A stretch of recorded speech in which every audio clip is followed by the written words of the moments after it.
C'est ça, moi, pour ceux qui ne me connaissent pas, mon nom, c'est Yves. Mais je réponds mieux sur le nom de Coco, évidemment. Je suis un grand dépendant affectif, alcoolique, toxicomane. Mais je comprends pas que c'est moi qui fais ça à soir cette animation-là. J'ai pas de blessure. Sérieusement, je les ai toutes.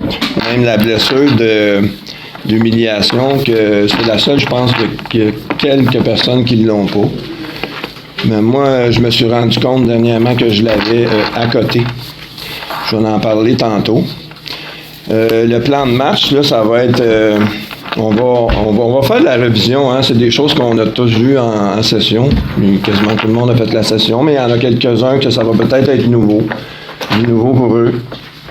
On va commencer par énumérer les blessures. Puis, c'est identifier, mettons, la blessure du rejet. C'est quoi que ça fait, ça, la blessure du rejet? T'sais, la personne, elle agit comment? On va les passer une par une, puis je vais vous faire participer aussi. Je vais vous faire lire. Après ça, on va aller voir les mécanismes de défense. Ce qu'on a développé comme mécanisme de défense pour contrer ces blessures-là, on va aller voir ça. Puis, à la toute fin, on va aller voir les outils pour chaque blessure. Les outils positifs pour contrer ces blessures-là. Fait qu'on on va tout voir ça ensemble, puis je vais avoir des exemples parce que c'est tellement... comment qu'on dit ça? Pas incisif, mais c'est insidieux. C'est le bon mot. Tu sais, les blessures, là, moi, il y a une jeune femme dans mon entourage, une jeune femme, 50 ans, c'est jeune. Tu sais, j'essaie de l'emmener à attitude, tu sais, puis elle me disait, parce que là, elle commence à prendre conscience, tu sais, mais au début, elle me disait, Coco, je les connais toutes, mes blessures, tu sais. Elle dit, j'ai été mis à l'adoption à la naissance, moi. Fait qu'elle dit, blessure de rejet, d'abandon, elle dit, je les connais, mes blessures. Puis c'est une femme super intelligente, tu sais, elle a fait son cours d'avocat, il restait juste le barreau, à passer son examen du barreau, tu sais, puis moi, je disais, je sais que tu connais tes blessures, tu sais. Ce que tu ne connais pas, c'est les réflexes de défense que tu as développés pour contrer ces blessures-là, pour te défendre, tu sais. Puis ça part de loin, là. Ça vient de la petite enfance, ça. Tu sais, le déni, la fuite, remettre ça dans les mains des autres, c'est tous des réflexes de défense inconscients. Fait que tu peux être bien conscient de tes blessures, mais moi, en tout cas, personnellement, ça a été long avant que je prenne conscience de ce que j'avais développé, tu sais. Moi, j'ai saboté des relations, moi, une grande partie de ma vie, tu sais, à cause de la blessure du rejet, tu sais. Je me suis rendu compte de ça à un moment donné, à force de lire, de faire des cours. Depuis que j'ai fait Attitude, 3 ans, il y a des... Ça clique, tu sais, parce que moi, j'ai été 55 ans à rouler dans la consommation, puis dans les mécanismes de défense, tu sais. C'est long sortir de ça. 55 ans à rouler dans la boîte, ça prend de l'eau claire pour laver ça, tu sais. Ouais, c'est ça. J'ai saboté plein de relations dans ma vie à cause de cette blessure de rejet, là. Moi, ce qui arrivait, c'est que, premièrement, je m'aimais pas. Fait que c'est sûr qu'à un moment donné, la relation, elle s'en allait en baissant. Puis moi, je pensais que c'était parce que je l'aimais moins, la personne. Mais inconsciemment, j'avais tellement peur que ce soit elle qui me laisse, que je m'arrangeais pour se saboter. Fait que ça, c'est un exemple entre plein d'autres exemples. On va y aller. On va commencer avec la blessure d'abandon. Moi, personnellement, la blessure d'abandon, je pense que c'est celle qui m'a le plus touché. C'est cette blessure-là qui va faire en sorte qu'on va développer un masque de dépendant. Quand on parle de dépendance affective, ça parle beaucoup d'abandon. Puis de rejet aussi. Moi, je les amalgame, ces deux-là. Tu sais, quand tu as été abandonné, il peut y avoir un sentiment de rejet aussi là-dedans. Fait que finalement, c'est la blessure de rejet qui est la première. On va commencer avec celle-là. Je vais demander, ceux qui ont des feuilles puis ceux qui n'en ont pas, ils peuvent passer vos feuilles. La blessure de rejet, c'est elle qui fait en sorte qu'on va développer le masque du fuyant. Je vais vous demander, en commençant avec Guylaine, de nous lire chacun une phrase. Croire qu'il ne vaut rien, a peu d'estime, constamment insatisfait de lui-même, croire qu'il a raté sa vie, convaincu qu'il ne fait pas une grande différence. Se sent coupé et incompris, se sent souvent seul, inquiet et fébrile dans un groupe, peur de déranger ou de ne pas être intéressant, se retire dans un groupe, plus il s'isole, plus il devient invisible. Plusieurs moyens de fuir, musical, drogue, alcool, sommeil, départ précipité, jeux virtuels, etc. Dans le déni, se demande ce qu'il fait sur Terre ou s'il s'est trompé de famille. Envahi par ses émotions, surtout ses peurs, quand il est seul. Accorde peu d'importance aux choses matérielles, attiré par l'intellectuel. Imagination très fertile pour se créer facilement des scénarios de rejet. Lorsqu'on le regarde, il s'inquiète tout de suite de ce qu'il est. Sa peur du rejet l'amène à devenir obsessionnel dans certaines situations. Le bonheur ne peut durer longtemps. En présence de quelqu'un qui hausse les taux ou devient agressif, il quitte rapidement avant de mourir. Une énergie nerveuse qui lui donne une grande capacité de travail. Il existe seulement quand il est très occupé, perfectionniste, panique face à la vie. Il se peut que la blessure de rejet cause ces dérangements-là, mais c'est pas obligé d'avoir les 10, là. Regarde, je ne sais pas si vous voyez sur la feuille, là, c'est marqué 7, ça, c'est mes feuilles à moi, ça. Ouais, moi j'en avais 7. C'est sûr que plus t'en as, plus elle est marquée, là. Fait qu'on va continuer avec la fameuse blessure d'abandon, celle qu'on a dit tantôt qui fait en sorte qu'on développe le masque du dépendant. On était rendu. Difficulté à faire ou à décider de quelque chose, peur de la solitude, recherche la présence et l'attention, besoin d'être soutenu. Provoque drame ou maladie pour attirer la pitié et l'attention, se victimise en se disant malchanceux. Se sert de ses problèmes pour ramener l'attention à lui, vedette, dramatise afin d'attirer l'attention, aime parler de lui. Demande des conseils, se montre incapable pour avoir de l'aide et non parce qu'il ne peut pas y arriver. Ne suit pas le conseil puisqu'il cherchait uniquement l'attention. Donne mais avec attente.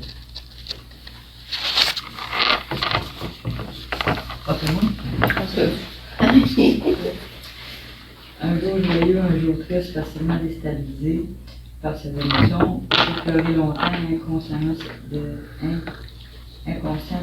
s'appuyer sur son corps, souvent triste sans trop savoir pourquoi. Difficulté à terminer une relation. Fusionne facilement avec autrui. Il croit que si l'autre est d'accord avec lui, c'est une preuve d'amour. Devant une personne en colère compressive, il s'écrase et devient comme un petit enfant qui a peur. Plus il vieillit, plus il angoisse, endure plutôt que d'être seul. Fait en résumé, là, la blessure d'abandon, là, c'est celle-là qui fait que toute notre vie, on va rechercher à combler ce vide-là qui a été créé dans notre petite enfance, soit par des paroles, par des gestes de nos parents, de notre entourage proche. On va aller chercher ça dans la consommation, dans les relations, dans le sexe, à peu près dans tout ce qui est à l'extérieur. Mais la solution, c'est de descendre à l'intérieur, c'est d'aller vers l'intérieur pour combler ce vide-là par soi-même, parce que ça va fonctionner, tout ce qu'on va utiliser, ça va fonctionner comme un plaster. Mais à la limite, ça va empirer. Parce que comme moi, j'ai consommé pendant 40 ans, c'était mon médicament. Mais ça m'a amené à une dépression majeure. le plus beau cadeau que la vie a mis sur mon chemin, en passant. Fait que ça peut aller jusque-là, tu sais. Tu peux être une vie au complet à essayer de combler ce vide-là. Mais la prise de conscience qu'on fait chez Attitude, c'est ça, c'est que c'est à toi. Le travail t'appartient à toi. T'sais. Il y a juste toi qui peux combler ça. On passe à la suivante. Demande de missionnaire causée par la peur, peut-être digne, doit alléger la souffrance de l'humanité. Retenu dans ses paroles, ayant appris qu'il n'a pas le droit de dire des choses qui pourraient nuire surtout aux autres, porté à excuser les autres. Refoule ses pulsions associées à ses sens, car il a peur de déborder et d'avoir honte. Souvent des problèmes d'ordre sexuel, blocage, etc. Dans son enfance et adolescence. Guylaine, on recommence. Oui. S'arrange pour être toujours occupé, car prendre du temps pour soi signifie avoir trop de plaisir, la peur d'être puni, si je jouis trop de la vie. Brime sa liberté en faisant passer les besoins des autres avant les siens. Ainsi, il manque de temps pour jouir de la vie, ne veut pas être jugé de son cœur. Connaît ses besoins, mais ne les écoute pas. Doit se sacrifier pour gagner son ciel. Se sent facilement malpropre ou indigne, il se dégoûte même parfois. Compense par la nourriture, il grossit facilement. Fait rire les autres en se prenant en dérision, donc s'humilie. Vous avez tous compris qu'on parlait de la blessure d'humiliation. Moi, cette blessure-là, j'ai pris vraiment conscience que je l'avais en session. Il est arrivé quelque chose à un moment donné dans mon groupe avec une personne. Puis, c'était à mes débuts pas mal. Puis, mettons que ça n'a pas été ajusté, mon intervention avec cette personne-là, mais je n'étais pas tout seul d'impliquer là-dedans, mais c'était pas ajusté. Il n'y a pas eu de dommages, mais il y aurait pu en avoir. J'étais en apprentissage, puis ça s'est bien déroulé. Mais la session d'après, quand Denis nous présente le samedi soir, quand il arrive à moi, il me présente, tu sais, Coco. Coco, on l'aime beaucoup, Coco, tu sais, il fait une bonne job. Coco, il fait des gaffes des fois, tu sais.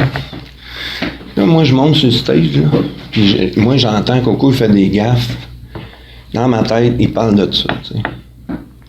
Suzy, elle me connaît, tu sais, quand elle me regarde monter, puis elle est comme... Là, moi, j'ai ça ici, là. Puis je te jure que si j'arrête pas ça là, je peux débarquer du stage, monter au bureau, faire ma valise, puis m'en aller chez nous.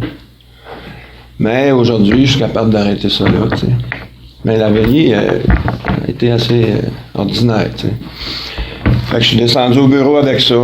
J'ai pas été sur le cas à Denis. Je suis allé voir un petit peu à quoi ça touchait, tu sais, puis c'était ajusté. Puis au lieu de me sauver, comme j'aurais fait avant, faire ma valise, puis plus jamais remettre les pieds là, j'ai décidé d'aller dans un réflexe de protection à la place.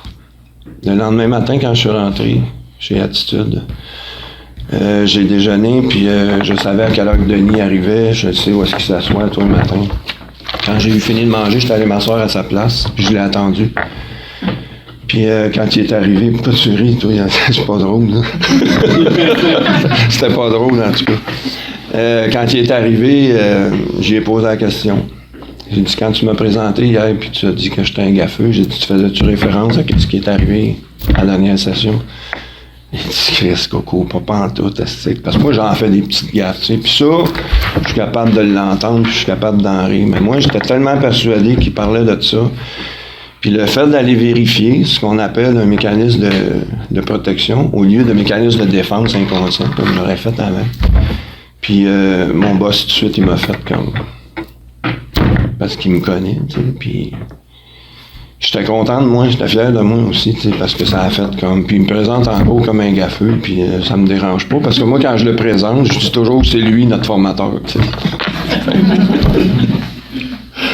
L'autre, la prochaine, on va continuer, c'est la trahison, la blessure de trahison.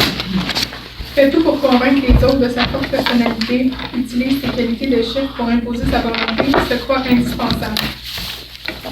Se dit invulnérable, cherche à se montrer fort et dominant. Performe pour se montrer responsable. En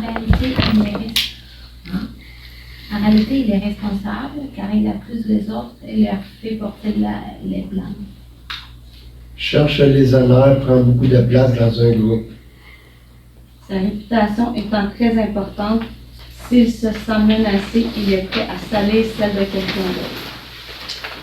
Ment facilement pour se sortir du mot basse. Ne peut tolérer que quelqu'un d'autre lui mente, il est rancunier. Il a beaucoup d'attentes. Quand il délègue, il exige que ce soit fait à sa façon, initié par manque de confiance. Aime tout prévoir pour mieux contrôler. Difficulté à accepter les imprévus. Excellent manipulateur, tous les moyens sont bons pour manipuler, bouder, faire du chantage, mentir, séduire, pleurer de rage, crier, menacer, se plaindre et la violence. Content et agit rapidement, intolérant et impatient avec ceux qui sont trop lents. Ça parle-tu, ça? Ça parle un peu pas mal à tout le monde. Hein? Encore une fois, ça ne veut pas dire qu'on les a toutes. Mais je vais revenir à la blessure d'humiliation. J'ai complètement passé à côté tantôt. Pourquoi que ça m'avait tant touché quand Denis m'a présenté comme un gaffeux, tu sais. Puis c'est drôle parce que ça m'a pris quand même une couple de jours avant d'identifier cette blessure d'humiliation-là, tu sais, parce qu'il y avait du monde, tu sais. Il a fait ça devant le monde. Tu sais, s'il avait fait ça à table, s'il m'avait dit ça à moi tout seul, ça n'aurait pas fait ça de même, tu sais. Puis ça vient de où, ça? J'ai pris conscience de ça une couple de jours après, que moi, ma mère, quand j'étais petit, là, 2, 3, 4, 5 ans, là, on était 16 enfants chez nous, puis ma mère, elle avait des moyens, des méthodes assez drastiques, tu sais. C'était méchant même des fois, tu sais. Moi, ma mère, quand elle me chicanait, il fallait qu'il y ait du public, il fallait qu'il y ait du monde. C'était souvent son club de cartes le soir, là. Puis là, ben moi, j'ai 2, 3, 4, 5 ans. Puis je suis planté là, puis là, elle... Savez-vous qu'est-ce qu'il m'a fait, celui-là, aujourd'hui?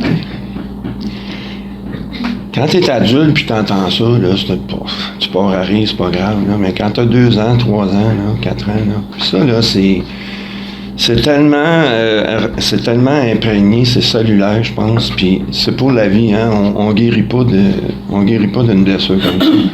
On apprend juste à prendre conscience qu'elle est là. Puis pour prendre conscience d'une blessure comme ça, il faut absolument se détacher du déclencheur. Tu sais, si tu focuses sur le déclencheur, comme moi, ce soir-là, si j'avais dit c'était un hostie de cave, d'aller dire ça devant le monde, il n'y avait pas le droit de dire ça, c'était un hostie d'épée, puis là, j'aurais loué ça, puis il y a peut-être du monde qui m'aurait appuyé là-dedans, tu sais. Moi, je me suis déclenché. Je me suis éloigné du déclencheur pour aller voir à quoi que ça touchait, tu sais. C'est la seule façon de s'améliorer, c'est la seule façon d'être moins déclenché une autre fois, quand ça va arriver une autre fois, puis tu vas prendre conscience plus vite. Mais la seule façon d'y arriver, c'est d'arrêter d'être sur le cas du déclencheur. Quand tu vas pas bien, là, quand t'es pas confortable, là, quand t'es souffrant, là, c'est toujours quelque chose qui t'appartient. En tant qu'adulte, il n'y a pas un autre adulte qui peut te faire mal. Il n'y a pas un autre adulte qui peut te blesser. Tu peux aller chercher des vieilles blessures. C'est ça qui arrive dans le fond. C'est pour ça qu'on appelle ça des déclencheurs. Il nous en reste une. Vu qu'on était rendu. La blessure de... Je suis tout mélangé dans mes affaires. C'est la blessure que Solange, elle disait que j'avais. Injustice. C'est pas pire, j'en ai 9. T'es bon. moi, j'achète. Je suis capable d'acheter. Où qu'on était rendu? OK, vas-y. Dans l'action, parce que tout n'est pas terminé et parfait, cherche à se montrer vivant et dynamique, même s'il est fatigué. Grand optimiste se montre positif.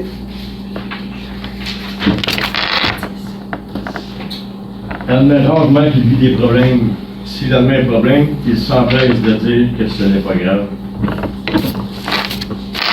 Le contrôle parfait, fait tout pour contrôler sa colère ayant peur de perdre. Souvent le premier à exagérer un fait ou une accusation. Inconscient à quel point il peut être injuste envers les autres et les humains. Montre difficilement ses sentiments parce qu'il ne sait pas gérer sa grande sensibilité. Froid et insensible parce qu'il me fait croire que rien ne le touche. Incapable d'établir une relation intime satisfaisante. Très dur envers son corps et admet rarement être malade, sent difficilement le froid et la douleur, se glorifie de ne pas avoir besoin de médicaments ou de médecins, s'en demande beaucoup, veut performer et ne respecte pas ses limites. Se spécialise en auto-sabotage quand cela commence à aller trop bien selon lui.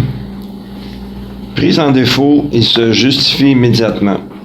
Peut mentir pour se justifier et par crainte d'être pris en défaut, il prépare ses justifications.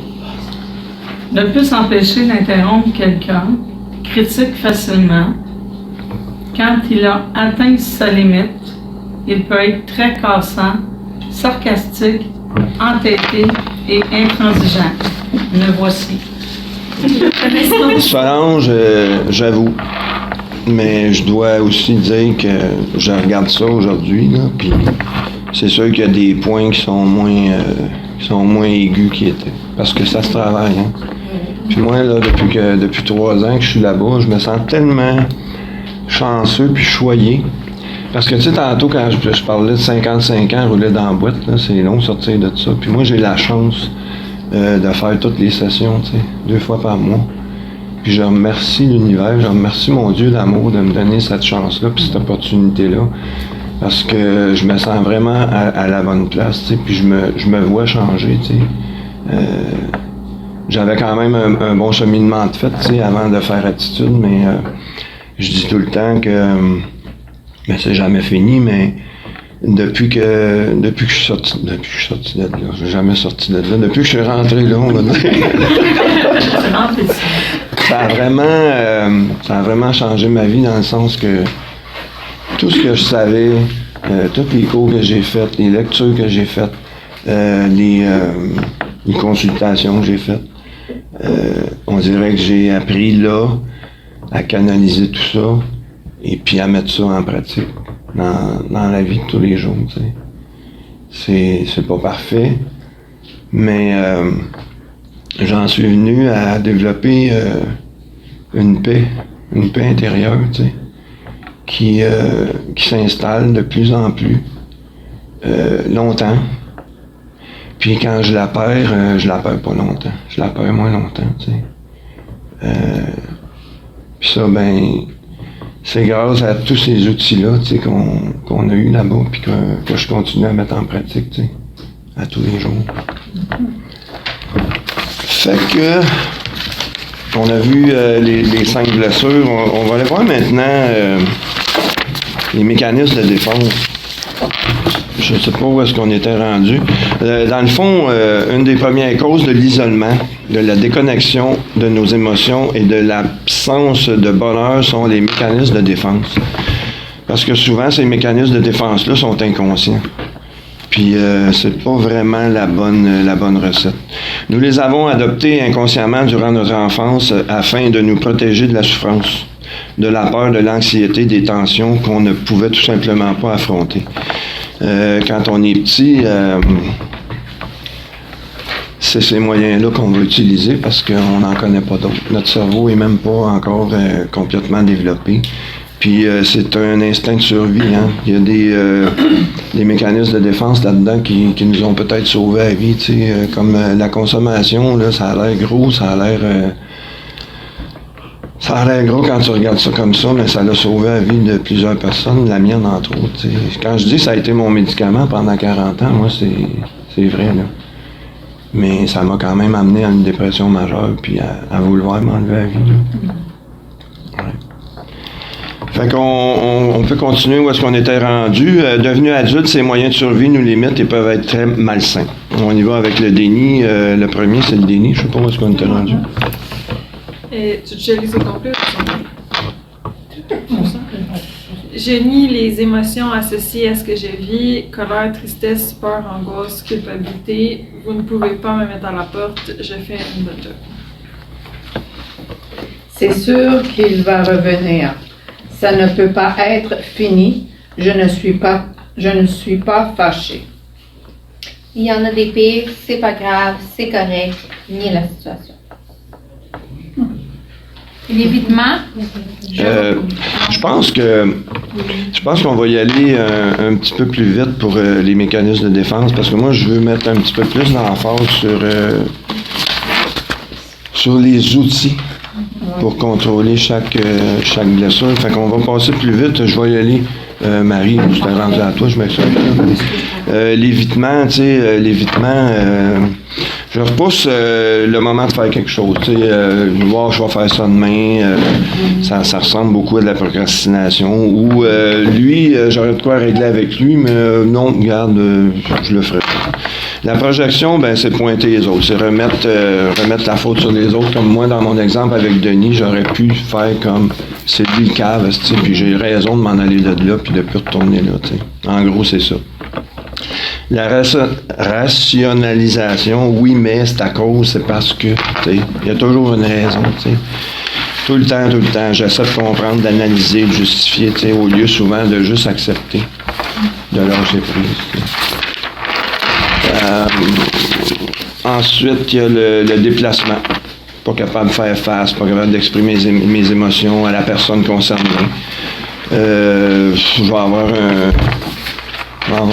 une chicane avec un confrère au travail. Je n'ai pas le courage de régler. Je vais faire de l'évitement en arrivant à la maison. Je vais kicker le chien en rentrant. Puis c'est les enfants qui vont payer, pour ça. C'est ça, le déplacement. Le refoulement, ben ça va passer, c'est pas si grave que ça. Je fais tout pour oublier. Souvent, on va consommer. Je me permets pas de vivre mes émotions. Je ravale plutôt que pleurer puis d'en parler. J'ai honte, je m'isole. L'isolement, tellement un mécanisme de défense toxique. D'ailleurs, les meetings ont été inventés, ont été créés pour ça, pour sortir de l'isolement. Parce que on a besoin de parler, on a besoin d'écouter les autres, on a besoin de partager avec d'autres humains. Si tu veux aller mal, c'est pas compliqué, tu t'enfermes dans le sous-sol chez vous, tu fermes les rideaux, puis tu refoules, tu rumines. L'humour, c'est correct, c'est le fun, mais il y en a que c'est vraiment un personnage, le personnage du clown. Là. Il fait des gaffes, hein? Pardon? Il fait des gaffes. L'humour. Y a-tu le droit de parler? Ben, moi, c'est pas de l'humour, je suis un gaffeux. Pour Puis à force de l'entendre, là, gaffeux, là, je t'avais de dire à Denis, par exemple, d'arrêter de me présenter comme ça. Pas parce que ça me fait quelque chose, mais je le sais comment ça marche, tu sais. Quand t'entends toujours les mêmes affaires. Non, c'est avec vous. Ouais, c'est ça. L'humour exagéré, le personnage. Tu sais, là, tu vas avoir une émotion à vivre, au lieu de la vivre, ben, tu vas faire une joke. Tu vas faire une joke sur toi, tu vas faire une joke qui n'a pas rapport finalement. Idéalisation, dévalorisation, héros à zéro. Je me compare tout le temps. Lorsque je mets une personne sur un piédestal, automatiquement, je me vois plus bas. J'étais comme ça, moi, en session, quand j'ai rentré au début. J'ai mis des gens sur un piédestal jusqu'à temps que je me rende compte que c'est moi qui se rabaisse. Ouais, lorsque la réalité ne me convient pas, me blesse ou m'angoisse terriblement, je la rends plus belle, idéalise, inconsciemment. Là, ça, c'est ce que j'aime le mieux, moi, les outils pour chaque blessure.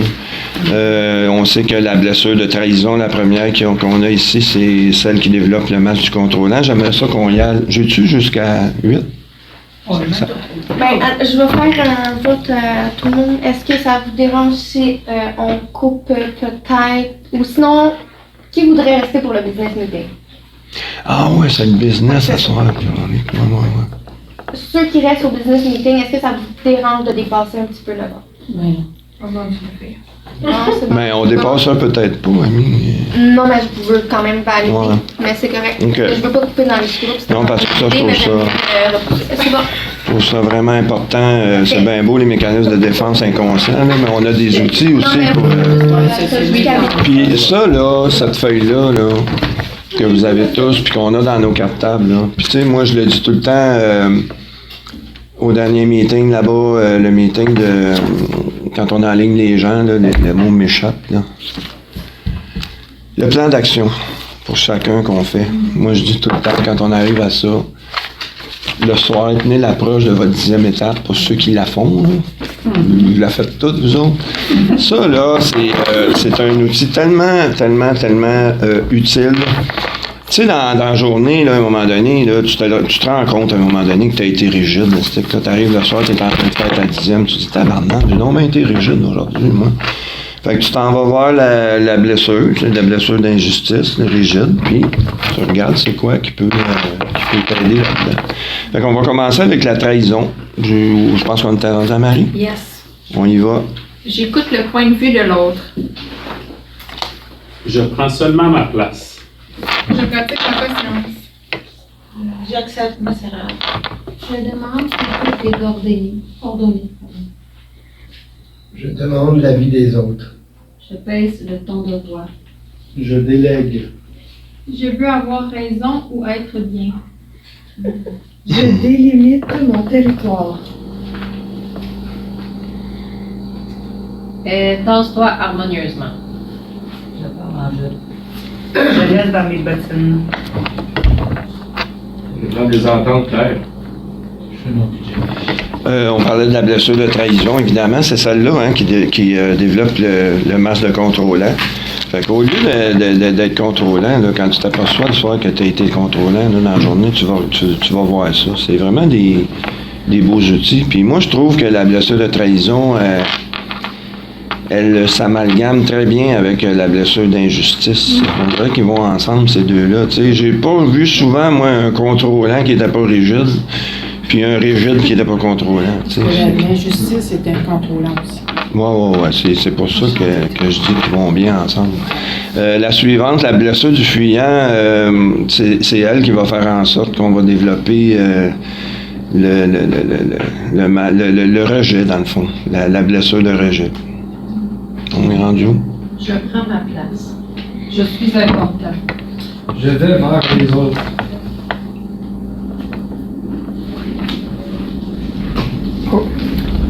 J'ose faire ma demande claire.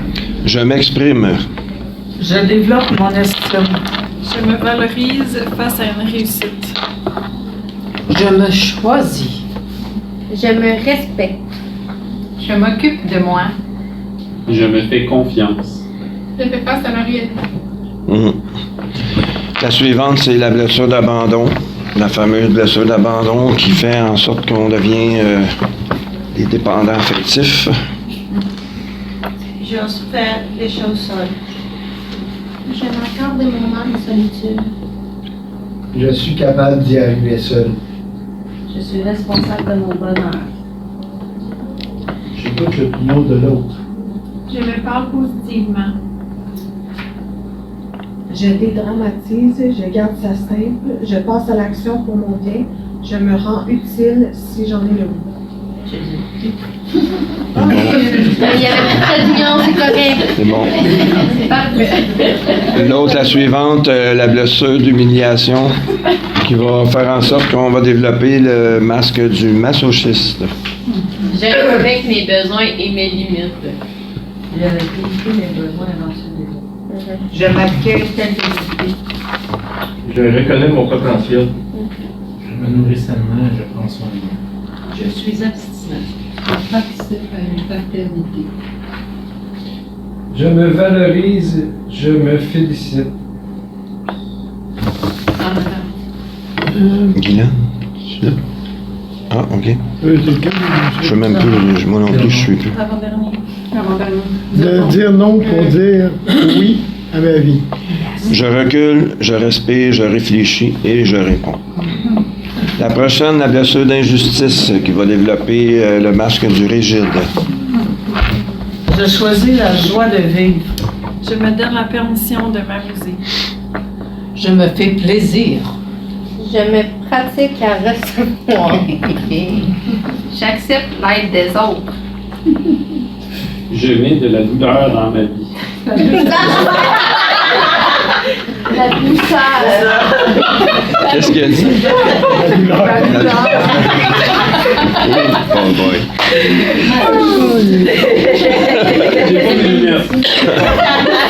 On continue. On continue. Je diminue mes exigences envers moi et les autres. Je transforme ce que j'accepte. Je laisse parler mon cœur. Je démontre mes sentiments. Je me donne le droit à l'erreur. J'apprends à ralentir, à mettre de l'équilibre dans ma problématique. J'élimine de mon vocabulaire les il faut, je dois, pour il est préférable, souhaitable, avantageux. Et voilà. Je veux juste revenir. Juste une petite réflexion. Oui, ben oui. C'est ça agréable que les phrases arrivent à la personne en bon moment. T'as remarqué ça, toi? Pas tout le monde? Ben, en fait, ils nous touchent tous, mais oui, c'est drôle de voir des fois comment est-ce que ça arrive aux bonnes personnes. En session, on voit ça souvent. Mais en session, nous autres, quand on fait cet exercice-là, on fait lire les gens qu'on pense que ça les touche le plus. Tu sais. Je veux juste parler encore des blessures, tu sais, et le déclencheur, puis la prise de conscience, tu sais. Une blessure, là, quand c'est déclenché, ça fait quoi? Ben, ça cause de la peine, ça cause de la colère, ça fait mal. Ça fait mal, une blessure qui est déclenchée, ça fait mal. Ça veut pas dire que l'autre est méchant. Puis j'ai un bel exemple, moi, la semaine passée, il y a un de mes amis que j'adore, qui reste à l'extérieur, que j'ai eu beaucoup de conversations avec lui parce que c'est un grand dépendant affectif. Fait que, oui, on s'est parlé souvent, puis il m'appelait quand il était en problème. Je me rappelle, à un moment donné, il s'est fait quitter par sa conjointe, puis c'était l'enfer, puis il était dans le ressentiment, puis il la trouvait pas correct, puis c'était vraiment pénible, puis il m'appelait souvent, puis je parlais, tu sais, je le ramenais à lui, tu sais, à quoi ça touchait, puis il me disait toujours: Coco, je te remercie beaucoup, tu me calmes, puis tu m'aides beaucoup. T'sais. Puis moi, je disais, tu sais, quand je te parle, j'ai ma photo dans le coin en haut, puis je me parle à moi aussi en même temps, parce que c'est jamais fini. T'sais. C'est jamais fini. Une blessure, elle va toujours être là. Mais à force de prendre conscience, à force d'en parler, à force de parler avec ce gars-là, de l'aider, je me suis aidé en même temps, tu sais. Puis la semaine passée, quand j'étais en session, à un moment donné, j'ai un message de lui le soir à minuit quand j'arrive au bureau, puis il me dit je sais pas qu'est-ce qui se passe. Là, la ligne en dessous, c'est Annie, je suis plus avec Annie. Puis moi, je suis allé à ma fête fêter avec eux autres au chalet d'Annie, avec les fils de mon chum, un beau party, puis j'ai connu cette fille-là sur place. Une super belle personne, une fille intelligente, une fille sensible. Puis j'étais vraiment content, tu sais, ça faisait comme 3 mois qu'ils étaient ensemble, puis là je me disais, Caroline, mon chum, il mérite ça, tu sais, puis j'y ai dit, puis je les ai dit, tu sais, que je les trouvais beaux. Puis quand j'ai reçu ce message-là, j'ai été comme un petit peu inquiète, tu sais, j'ai essayé de le texter, puis il répondait pas. Fait que le lendemain matin, j'essayais de l'appeler, il n'a pas répondu, puis là, j'avais mon discours, tu sais, prends sur toi et calme-toi, et c'est pas elle, c'est toi, tu sais, j'étais en train de me répéter ce que j'étais pour lui dire, tu sais, puis Quand il m'a rappelé et puis qu'il m'a dit ça, qu'il n'était plus avec Annie, je l'ai laissé parler. Puis tout ce que j'étais pour lui dire, c'est lui qui le disait. Je comprends qu'elle était 34 ans en relation avec ce gars-là, ça fait pas longtemps qu'elle l'avait laissé. C'est sûr que je trouve ça plate, tu sais, j'ai mal. La seule affaire où est-ce que je l'ai ramené, c'est que j'ai mal, puis je suis écœuré, tout le temps filé comme ça, tu sais, je m'aime pas là-dedans, tu sais, j'ai dit, je m'excuse, là, mais j'ai dit, moi, je veux te reconnaître parce que t'as mal, t'as de la peine. Bienvenue, mon chum, tu sais, bienvenue dans la réalité, c'est normal. Ça touche à quelque chose, puis t'as eu une belle relation avec cette femme-là, c'est tout à fait normal d'avoir mal.